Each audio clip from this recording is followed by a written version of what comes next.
Alors donc Pierre-Benoît Joly était venu nous faire une présentation en octobre dernier à la première de ces conférences Culture de l'Impact, où il nous avait présenté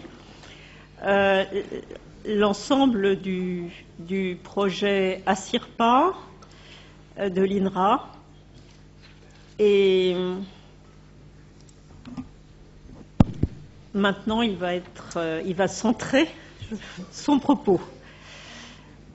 Merci beaucoup, Daniel. Merci de cette invitation. C'est vraiment, je trouve, à la fois important et intéressant d'échanger sur cette thématique. Je pense qu'il y a beaucoup de choses à se dire entre l'INRA et le CIRAD et puis d'autres organisations sur ce thème.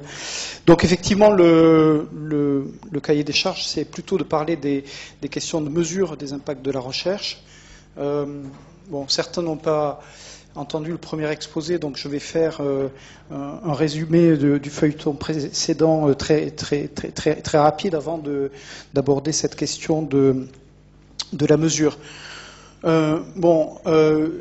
y a actuellement beaucoup de travaux sur l'évaluation des impacts de la recherche. C'est lié à différentes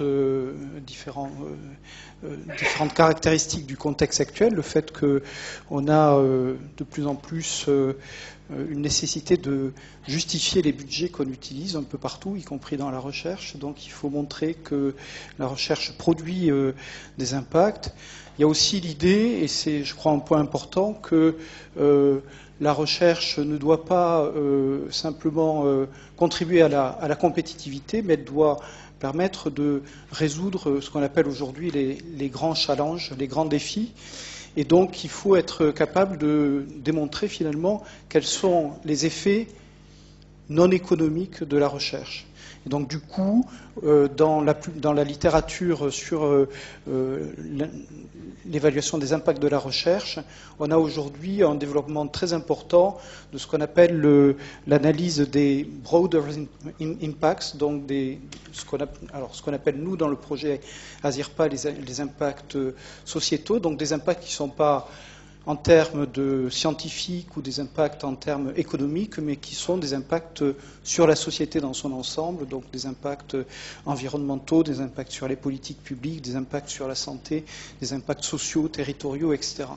Donc ça, c'est vraiment un enjeu très important dans la littérature sur l'impact. Et aujourd'hui, il n'y a pas de solution satisfaisante dans la littérature. Il y a beaucoup de travaux sur ces questions, mais il n'y a pas une métrique ou un ensemble de métriques qui s'impose à l'évidence. Donc du coup, dans le projet ASIRPA, on a fait un gros travail là-dessus. L'autre point qui est très travaillé dans la littérature, et Dominique Barjol a indiqué comment c'est important dans le projet IMPRESA, c'est de mieux comprendre les mécanismes qui génèrent les impacts. Donc quand on fait de l'évaluation d'impact de la recherche, c'est pas simplement pour montrer qu'il y a de l'impact, c'est aussi pour mieux comprendre ce qui génère des impacts et éventuellement trouver des moyens dans la conduite de la recherche, dans le management des organisations, d'améliorer les impacts. Bon, donc quelques rappels sur le projet ASIRPA. Donc, il s'agissait de concevoir une approche pour l'évaluation des impacts, alors socio-économiques ou sociétaux, en tout cas pas simplement économiques, et de saisir ces impacts au niveau d'un organisme de recherche finalisé. Donc, de pouvoir, à partir d'une méthode dont on verra qu'elle est aussi fondée sur des études de cas, pouvoir produire une caractérisation de l'impact de l'ensemble de l'organisme. Et dans le cahier des charges du projet, on avait plusieurs objectifs. Tout d'abord, comme je l'ai indiqué, en fait, d'améliorer la compréhension des mécanismes qui génèrent l'impact, un objectif d'apprentissage, mais également d'avoir une caractérisation globale des impacts de l'INRA, donc ce qui correspond plus à un objectif de réduction de comptes. Il s'agissait donc de dépasser les limites actuelles de l'évaluation de l'impact socio-économique que j'ai indiqué. Cette méthode devait être validée par une évaluation par les pairs, et puis il s'agissait de produire une méthode reproductible, portable, et qui puisse être ensuite utilisée en routine au niveau de l'organisme. Et ça, c'est un élément qui est un élément de cahier des charges qui est extrêmement important. On pourra revenir là-dessus. Donc le projet, en fait, il a débuté en janvier 2011 avec une première phase qui a été une phase pilote. Et en fait, pour nous, c'est une phase d'accumulation primitive qui a été, en fait, on va reparler de ces questions de standardisation parce que pour avoir participé au séminaire d'octobre avec les porteurs de projets, on voit bien que c'est un point de tension très très important dans une organisation, jusqu'où il faut standardiser les méthodes, ou jusqu'où il ne faut pas les standardiser. Évidemment, en tant que porteur de projet, et moi je me mets à la place des porteurs de projet, évidemment, j'aurais tendance à dire mon projet est particulier, et je veux éviter qu'on efface ces particularités auquel je tiens avec une méthode standard qui va tout aplanir et qui fait que le projet n'aura pas beaucoup d'intérêt quand on l'aura passé à cette machine à laver standardisante.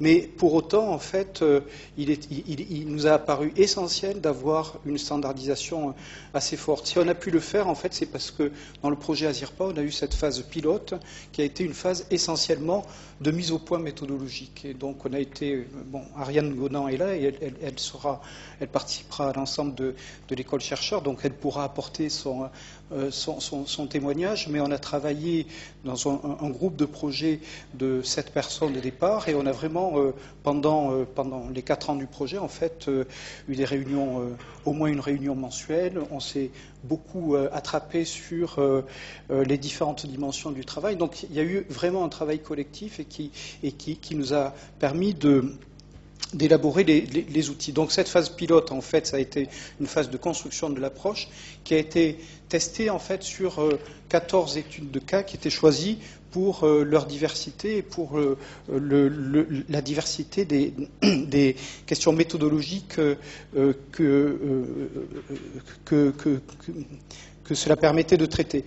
Bon, on était suivi par un comité de pilotage et Daniel participait à ce comité de pilotage et on avait un conseil scientifique international qui nous a beaucoup aidé pendant cette méthode et qui a fait une espèce de contrôle en continu et de validation de nos propositions en fin de phase pilote.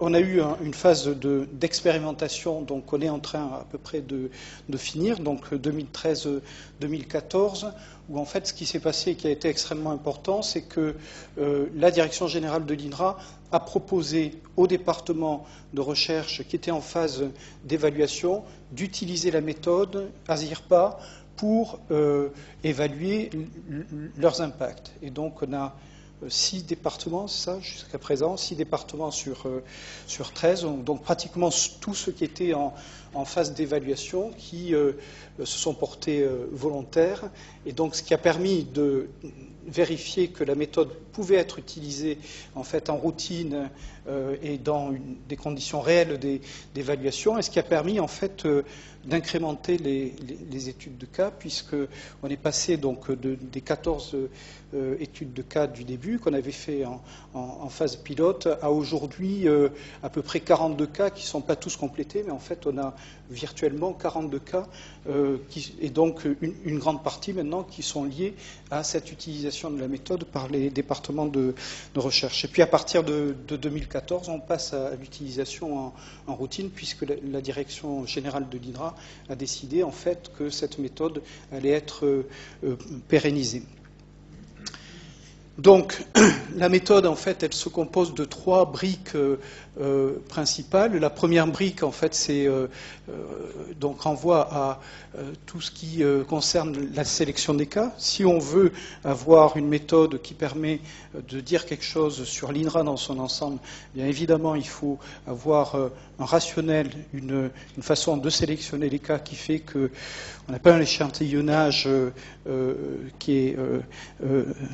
qui permet d'avoir quelque chose de tout à fait représentatif, mais en tout cas, il faut avoir un échantillon qui permet d'avoir une image à peu près conforme à ce qu'est l'INRA. Deuxièmement, il y a toute la méthode d'étude de cas, donc avec la standardisation de la méthode et avec en gros les 3 outils qu'on utilise systématiquement. Alors on retrouve ça également dans le guide du CIRAD, hein, donc ça ne doit pas vous surprendre, hein, mais il y a l'aspect chronologique, l'aspect chemin d'impact et l'aspect vecteur d'impact qu'on représente sous forme d'un radar. Alors, je n'entre pas dans les détails, hein, mais il y aurait beaucoup à discuter sur la façon dont on utilise le chemin d'impact. Nous considérons dans le projet ASIRPA que la représentation et les visuels sont des éléments qui sont importants pour plusieurs raisons. D'abord, un visuel, c'est pas simplement une représentation spontanée, c'est une représentation que l'on fait à partir, elle est fondée sur une théorie de l'innovation, sur une théorie du changement, et en fait, on représente des choses qui nous semblent extrêmement importantes sur le plan analytique et systématiquement importantes. Bon, j'insiste pas là-dessus, on pourra y revenir dans la discussion. Et puis ensuite, on a une analyse transversale, donc au niveau de l'INRA, qui est produite par en fait l'élaboration d'une base de données d'études de cas qui permet de faire cette analyse transversale. Et aujourd'hui, comme nous avons donc la première analyse transversale a été faite sur 30 cas, aujourd'hui nous sommes à 42 cas, et donc avec l'utilisation de la méthode en routine, on devrait assez vite avoir un nombre assez considérable d'études de cas par rapport aux standards internationaux en la matière. Donc le point clé, c'est ce fameux vecteur d'impact, dont on donne une illustration avec le cas Infosol. Alors Infosol, c'est un système d'information sur les sols de France, en fait, qui rassemble pour une couverture de l'ensemble du territoire français des analyses de sols. Donc il y a à peu près 30 000 analyses qui donnent des caractéristiques sur les sols, mais aussi sur les contenus en métaux lourds, un certain nombre d'éléments. Et donc cette base de données, en fait, est très utilisée en aménagement et donc par des cabinets de conseil. Et donc c'est une base de données donc, qui est une base de référence pour tout ce qui, enfin, de nombreux projets qui vont concerner en fait des implantations ou des aménagements sur le territoire français. Donc pour en fait caractériser les impacts, eh bien en fait on a déterminé a priori différentes dimensions. Donc ces dimensions sont assez classiques, hein, donc impact économique, environnemental, politique, territoire social et sanitaire. Donc ces dimensions, elles sont définies a priori et pour tous les cas. Et ensuite, ce qu'on a dans chaque étude de cas, on essaie de renseigner chacune des dimensions avec alors toutes les ressources disponibles. Et Dominique a cité le type de ressources, donc des ressources documentaires, des ressources statistiques, mais évidemment des ressources également qui sont des données primaires obtenues par entretien avec les différents acteurs qui sont nos informateurs pour les cas. Et donc, on collecte systématiquement toutes ces données. Alors, parfois, ce sont des données qualitatives, parfois, ce sont des données quantitatives. Et donc, on appelle ces données, en fait, des descripteurs. Elles s'expriment dans le langage et dans l'univers de référence du cas que l'on analyse. La difficulté, ensuite, c'est de transposer ça dans un espace de commensurabilité qui permet d'être à peu près sûr que si on met 3 sur l'impact environnemental au cas Infosol, on est à peu près sûr que la donnée est robuste par rapport à d'autres cas où on va mettre 3, 4 ou 2. Donc, toute la méthode que je vais brièvement exposer consiste à passer de ces descripteurs, et des descripteurs, on les collecte de façon systématique, et il n'y a pas de raison de se limiter, à des indicateurs, et qui vont permettre de positionner pour chaque dimension le cas sur des échelles ordinales. Donc par rapport à ça, en fait, bien, on a développé une métrique pour l'impact économique. Pour l'impact économique, c'est assez simple. En fait, il y a des méthodes qui sont relativement standards. Donc, dans le cas d'Azirpa, on a pris une mesure du surplus économique total cumulé sur 20 ans avec un taux d'actualisation de 4%. Et on a fait des classes d'impact à partir d'une comparaison au budget annuel de l'INRA. Nous avons construit une métrique pour les impacts politiques, et puis nous sommes en train de construire la métrique pour les impacts environnementaux. Donc quand je vous montre le radar sur Infosol, en fait, les notes Infosol sur les impacts non économiques ont été données à partir, enfin c'est l'équipe Azirpa qui a donné ces notes à partir d'un algorithme non formalisé et plutôt pifométrique. Donc ce qu'on essaie, c'est vraiment de passer à quelque chose de beaucoup plus robuste et systématique. Donc en fait, ce qu'on a fait pour cela, on est parti des informations des études de cas et on s'est appuyé systématiquement sur des panels d'experts. Donc, et ça, c'est ce qu'on a utilisé à la fois pour l'impact politique et pour l'impact environnemental. Donc, on a un certain nombre d'études de cas pour lesquelles on a constaté des impacts politiques ou environnementaux. On réunit un panel d'experts, donc des experts soit de l'impact politique, soit de l'impact environnementaux, et on les fait travailler une grosse demi-journée sur ces cas en leur demandant de produire des notations à partir de grilles que nous avons élaborées en utilisant la littérature académique sur ces impacts. Et en fait, ces grilles de notation, ces notations visent, n'ont pas pour principal objectif de produire une note sur les cas que nous avons en stock, mais plutôt, à partir de là, d'établir un barème assez générique qui va être ensuite utilisable pour noter d'autres études de cas. Et évidemment, avec la pérennisation de la méthode, ce qui devra être fait, c'est régulièrement revenir vers des panels d'experts de façon à affiner ces barèmes. Parce que, comme vous pouvez l'imaginer, on a en fait on a encore des angles morts sur l'établissement de ce type de barème. Donc, concernant le barème politique, en fait, on a déterminé à partir de la littérature un certain nombre de dimensions sur ce qu'est l'impact politique. Donc l'impact politique, évidemment, ça peut être l'utilisation d'une donnée de recherche dans des politiques publiques, mais ça peut être également la mobilisation de données de recherche dans le débat public, et donc le fait que la recherche va conduire à changer la nature du débat public, ou ça peut être le fait que par percolation, en fait, la recherche va indirectement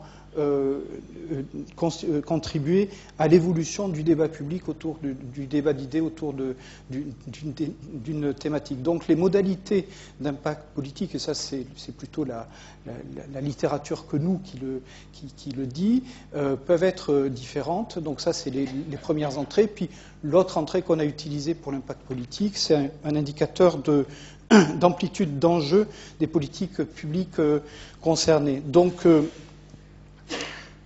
cette grille a été établie par l'équipe Azirpa.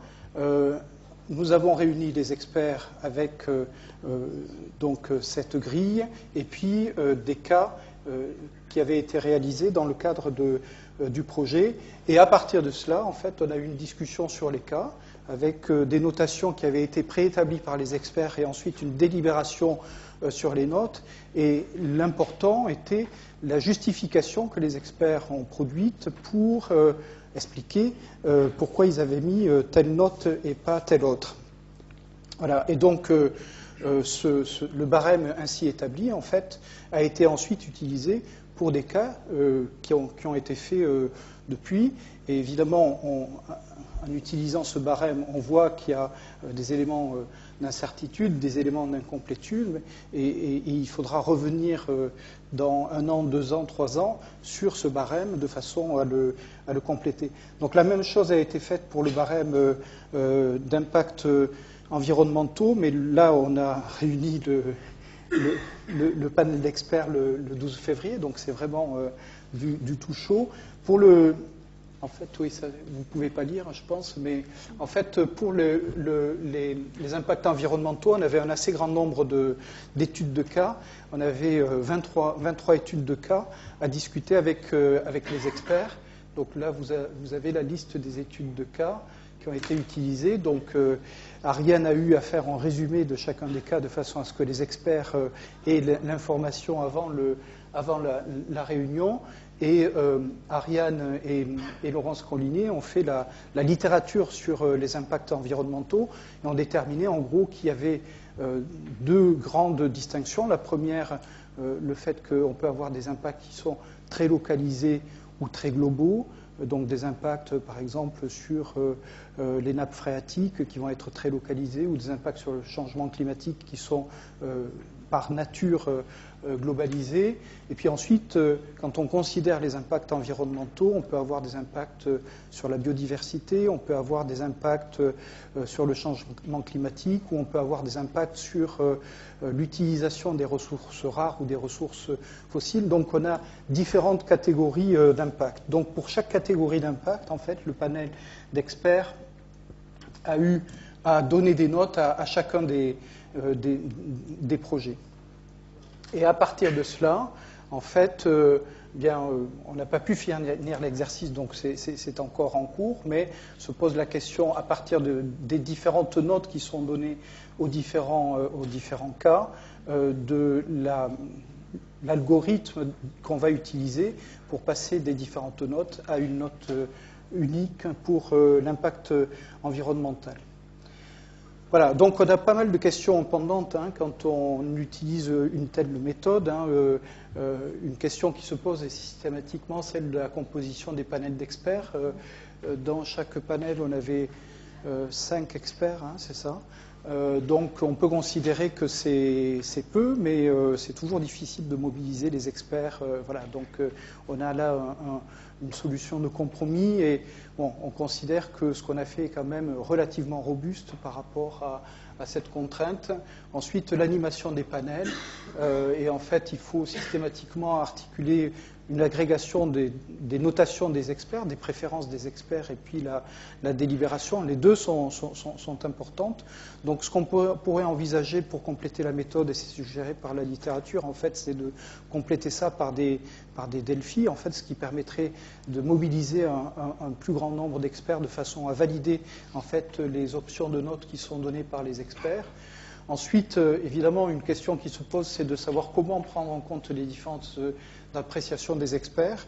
Et ces différentes appréciations, Dominique l'a évoqué, correspondent au fait que souvent l'innovation ou ces changements sont controversés, et donc on n'a pas forcément le même avis sur un effet, et donc et particulièrement sur l'environnement, les discussions entre les experts étaient vraiment intéressantes, et donc on a des cas où en fait, l'impact est assez évident, ou d'autres cas où on a des discussions du type ça pourrait être positif, mais ça dépend dans quel type de système ça va être utilisé. Et si c'est utilisé dans un système productiviste de grande taille, en fait, on va renforcer des effets négatifs. Et alors que l'impact pourrait être positif, on peut avoir une inversion de l'effet. Donc ce type de discussion est vraiment très intéressant. C'est pas facile ensuite d'arrêter une seule note parce qu'on a une très grande richesse. Et c'est ça la difficulté qu'on a avec les études de cas. On a une très grande richesse de la matière, et donc ensuite comment déterminer la note globale. Je voudrais terminer avec juste quelques points de discussion. Le premier point de discussion, en fait, c'est de savoir si, quand on fait en fait de l'analyse d'impact, il faut faire des analyses multidimensionnelles ou non. Un des experts du panel environnement nous disait, en fait, tant qu'on ne chiffrera pas les impacts environnementaux par des données économiques, ça ne servira à rien de prendre en compte les impacts environnementaux parce que ça ne sera pas pris au sérieux. Et vous savez qu'il y a toute une discussion sur la mesure économique des impacts. Donc les impacts sanitaires, on sait le faire sur le plan économique, on sait faire beaucoup de choses en fait sur le plan économique. Le pari d'Azirpa, c'est quand même de dire qu'il faut garder en fait les différentes dimensions dans des espaces de mesure qui ne soient pas réductibles à la dimension économique. C'est pas une question d'anti-économicisation du monde, mais c'est plutôt parce que c'est comme ça, nous semble-t-il, qu'on peut faire apparaître des trade-offs, des compromis entre des gains économiques et, par exemple, des impacts environnementaux qui sont négatifs. Deuxième point, en fait, je n'ai pas du tout abordé la distinction impact 1 et impact 2, et Guy Faure, dans l'invitation à cette conférence, m'avait dit ce sera vraiment intéressant de voir comment vous faites sur les impacts 1, impact 2. Bon, donc, impact 1 et impact 2, pour ceux qui ont lu le guide méthodologique du CIRAD, cela n'a plus aucun secret, c'est l'idée qu'il faut, sur le plan analytique, distinguer les premiers impacts, donc les impacts liés à une première adoption par des premiers utilisateurs, et puis donc, ce qu'on appelle impact 1 ou ce qu'on appelle outcome, donc les premiers effets, et puis d'autre part, les effets indirects, les effets qui sont liés à une généralisation de l'usage et le fait que un agriculteur qui va augmenter son revenu par une augmentation de rendement de ses cultures pourra payer des études à ses enfants et ça permettra d'avoir des effets sur le développement local, etc. Donc il y a des effets qui sont en fait médiatisés par le milieu dans lequel se situent les acteurs qui sont bénéficiaires d'une innovation. Bon, sur le plan en fait de la mesure, on se situe, et je parle sous le contrôle d'Ariane, pratiquement toujours sur des impacts 2, c'est-à-dire sur les impacts qui sont les plus importants. Et il y a de bonnes raisons pour cela. Et puis ensuite, troisième question, peut-on prendre en compte des impacts négatifs? Ça, j'ai mis cette question parce qu'elle m'avait été posée à la conférence d'octobre, parce que si vous voyez effectivement les échelles ordinales qu'on utilise, tout est positif. Donc oui, quand on fait de l'analyse d'impact, on prend en compte des effets qui sont négatifs. Maintenant, ce qu'on a fait jusqu'à présent, c'est que l'échelle ne fait apparaître que des données positives. Donc, il faudra corriger ça dans des versions ultérieures. En fait, je voudrais finir avec ce point, c'est que il y a beaucoup de raisons en fait de compliquer l'analyse. Moi, je viens d'une tradition de sociologie constructiviste, donc c'est jamais assez compliqué, c'est jamais assez localisé, c'est toujours trop caricatural. Simplement, vous voyez que si on veut avoir une méthode qui permet de faire un grand nombre d'études de cas, et ça c'est vraiment une nécessité absolue pour les analyses d'impact, d'avoir un nombre élevé d'études d'impact. Pourquoi? Parce que, en fait, vous voyez bien, ça correspond justement à l'observation de la diversité. Il y a une très très grande diversité. Donc si vous voulez produire une connaissance robuste, il faut que vous ayez de nombreux points d'observation. Et là, il faudrait... Dominique est parti, mais j'ai compris que Impresa s'appuie sur 6 études de cas. 6 études de cas, c'est vraiment pas beaucoup. Donc vous pouvez faire quelque chose de très très approfondi, mais vous aurez 6 études de cas.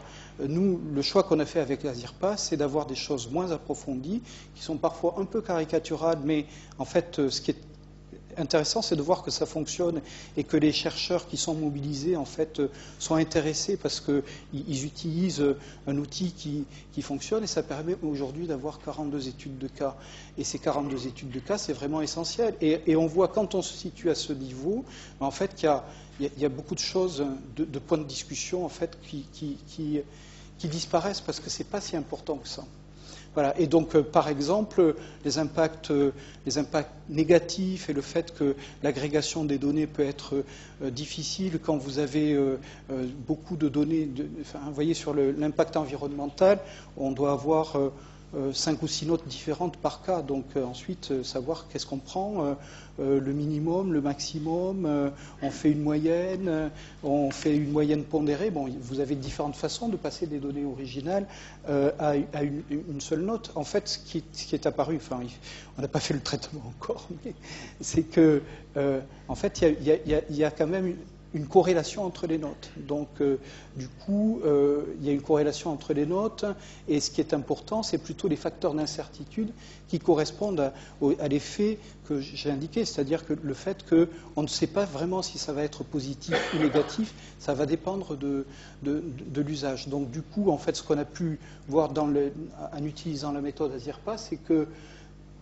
un grand nombre de questions qu'on pouvait se poser, en fait, ont pu être finalement, pour certaines, pas toutes, heureusement, marginalisées du fait que quand on se situe à ce niveau, finalement, ça n'a pas une aussi grande importance qu'on pouvait le penser a priori. Voilà, je vous remercie pour votre attention.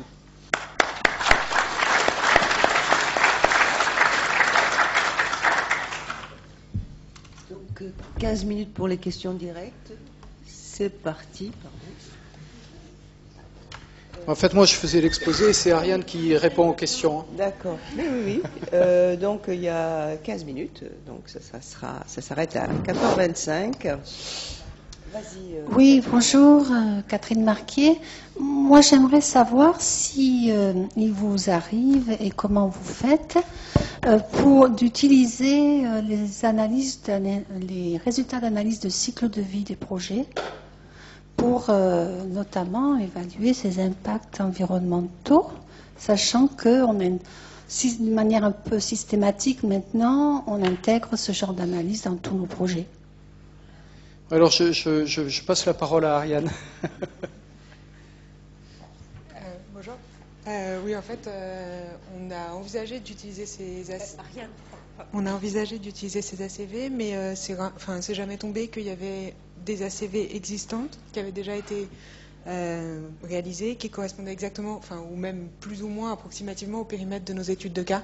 Donc on a utilisé des données issues des ACV, notamment on a utilisé les ACV, on s'est inspiré des ACV pour construire la grille d'impact environnementaux qu'on a soumise aux experts et qu'on a discuté avec eux le barème que vous a présenté Pierre Benoît, mais on n'a pas utilisé brut des résultats d'ACV parce que c'était pas applicable.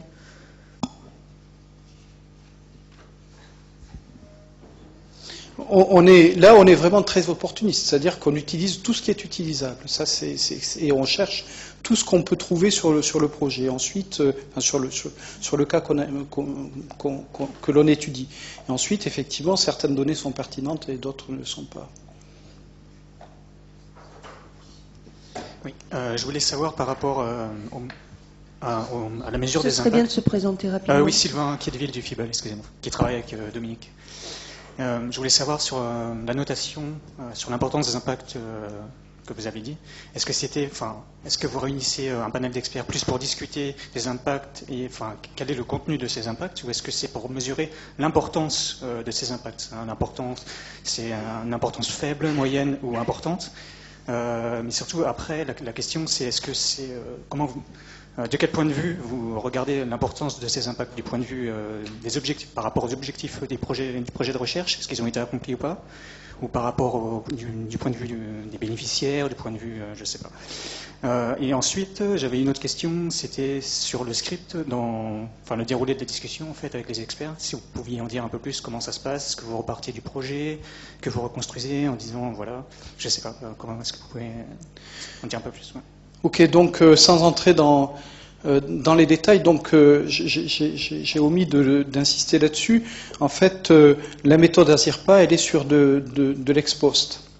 Donc, on a autant que faire possible, en fait, des impacts qui sont avérés. Dans certains cas, on a des impacts qui restent un peu potentiels, mais en tout cas, qui sont potentiels relativement prouvés.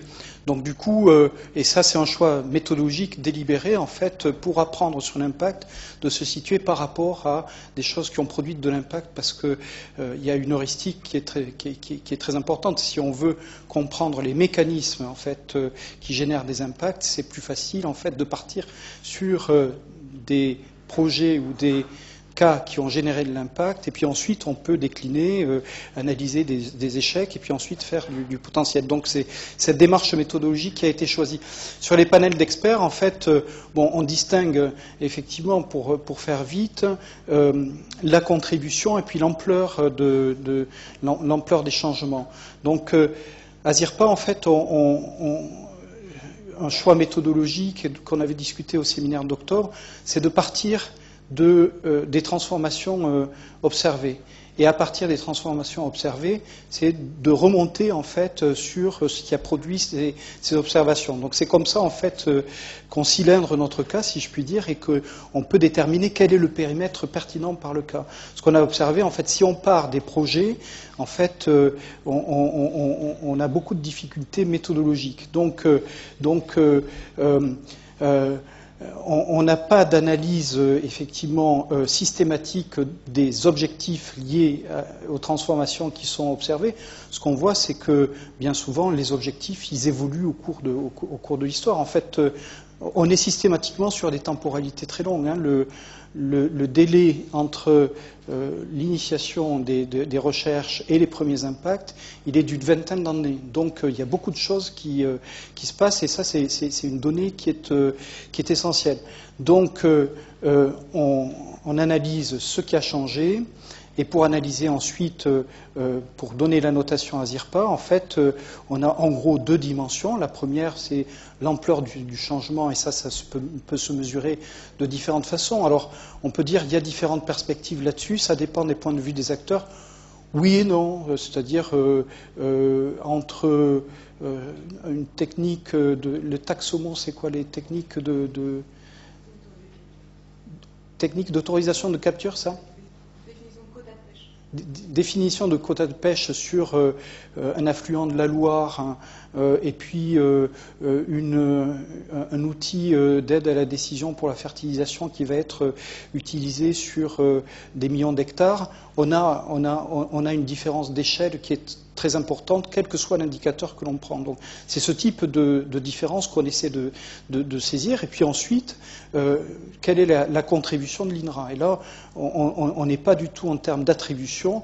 Alors là, ça renvoie en fait aux éléments du chemin d'impact, parce que si on fait une analyse très détaillée du chemin d'impact, et avec là des conceptualisations à ZIRPA qui viennent en gros de la sociologie de la traduction, c'est qu'on veut essayer de voir qualitativement quelle a été la contribution. Et donc ça, c'est vraiment un récit que l'on fait, mais qui est équipé en fait de concepts, analyse des configurations d'acteurs, la production de connaissances actionnables, les différents intermédiaires et les différentes façons de passer des outputs aux outcomes, des outcomes à la généralisation. Et donc là, effectivement, c'est le récit du cas qui permet de donner une ampleur de la contribution de l'INRA dans un système complexe. Donc c'est ces deux dimensions qui sont croisées et qui permettent d'avoir effectivement une notation sur cette échelle ordinale. Alors, l'animation en fait des réunions avec les experts, sans entrer dans les détails, on leur envoie de la littérature de base, parce que, vous voyez, quand on a une grille d'analyse qui est un peu complexe et puis qu'on a 23 cas, bien, en fait, il y a un travail de préparation qu'on leur demande, et on leur demande en fait de noter les cas. Et donc ils arrivent, ils ont déjà noté les cas, et on passe les cas en revue, et il y a une discussion, et c'est cette discussion qui est vraiment intéressante et qui produit, du point de vue des arguments qui vont permettre d'élaborer le barème, des choses qui sont vraiment intéressantes. Oui, j'ai répondu un peu longuement, mais la question n'était pas simple. C'est normal, parce qu'en fait c'est compliqué. Si c'était simple. Bon, je vais rebondir sur cette question-là, puisque je vois qu'il y a plus personne. Ah, si, Bernard Huber, mais je rebondis d'abord. J'ai pas quand même compris sur les experts là. Qu'est-ce qu'ils ont sous la main, vos experts, quand ils sont chargés de produire ce barème? Qu'est-ce qu'ils ont comme narration? Ils ont quoi comme élément? Ils ont les résumés des études de cas, avec particulièrement les données qu'on a pu récolter lors d'entretien, les différentes données de base qu'on a, qui sont relatives à la dimension d'impact. Donc à la fois des entretiens, des documents, Non, ils n'ont pas de compte rendu d'entretien. Ils ont un extrait de rapport d'études de cas qui concerne, donc qui pose un peu le contexte, l'histoire, le narratif du cas, et des éléments d'impact, des données d'impact concernant la dimension qu'on leur demande de juger. Oui, c'est déjà prédigéré, quoi. Ah, c'est déjà très prédigéré. Ah oui. Mais en même temps, on leur a soumis 23 cas, s'il s'agissait de leur soumettre les 10... Voilà. Ouais. Donc effectivement, on leur demande de nous faire confiance sur le cas. Ils ne sont pas là pour discuter. Effectivement, ils le comprennent très vite, le contenu du cas, mais à partir des éléments dont ils considèrent qu'ils sont robustes, disons, comment passer effectivement à la notation. C'est ça l'exercice. Oui. Question, alors. Oui, Bernard Hubert, mais c'était toujours à propos de ces panels d'experts, quoi. Tu l'as dit toi-même, un panel d'experts sur une méthode de calcul de quotas de capture de poissons, et puis Infosol qui est un dispositif national, et puis il y avait un truc sur une pomme de terre. Enfin bon, on ne voyait pas bien la liste là, si c'était en bleu, mais peu importe quoi. Non mais peu importe, donc il y a des trucs soit localisés, soit sectoriels, soit d'envergure nationale. Et donc, à chaque fois, il y a un comité d'experts ad hoc. Non, c'est le même comité d'experts. C'est le même comité d'experts, hein, c'est ce que je comprends de la dernière discussion. Oui. Et du coup, je vois effectivement pas bien comment est-ce qu'ils peuvent passer comme ça de l'impact sur, un versant dynamique de population de tel poisson, et l'autre versant étant satisfaction des pêcheurs et autres qui ont des choses à dire sur les poissons dans cette rivière-là. La pomme de terre, avec sûrement aussi un versant agriculteur, puis un versant industriel, parce que sûrement comme ça, parce qu'elle a des qualités pour ceci ou pour cela. Et puis un faux sol, qui est un dispositif à disposition, en gros, pas de qui veut, mais enfin pratiquement à l'échelle nationale. Comment est-ce que... oui, voilà, je vois pas très bien la documentation qu'ils peuvent avoir, y compris... je pense que personne ne peut être mécontent d'un faux sol. On peut éventuellement dire que ça sert à rien, que c'est pas complet, qu'il n'y a pas tout ce qu'il faut. Les autres, il peut y avoir des gens franchement mécontents, mais qui peuvent aussi être la preuve que la recherche a été efficace. Bon. Ils sont pas contents parce que ça va contre leurs intérêts, mais comment est-ce que... Enfin, du coup, ça rentrerait dans les notations, hein, dans ce que tu nous as présenté, mais du coup... Comment est-ce qu'un panel parisien... Enfin bon, je ne suis pas mon Montpellierin de service, je pense qu'on se voit assez souvent nous-mêmes plutôt à Paris. Hein. Donc je veux dire, mais comment... Je veux dire, loin de ces terrains, choisis pour leurs compétences, comme tu l'as dit, comment est-ce qu'ils peuvent faire avec une aussi grande diversité et surtout une variation... du niveau de pertinence, et de l'espace de concernement, et du coup de la subtilité de ce que peut être quelque chose d'efficace ou de pas efficace.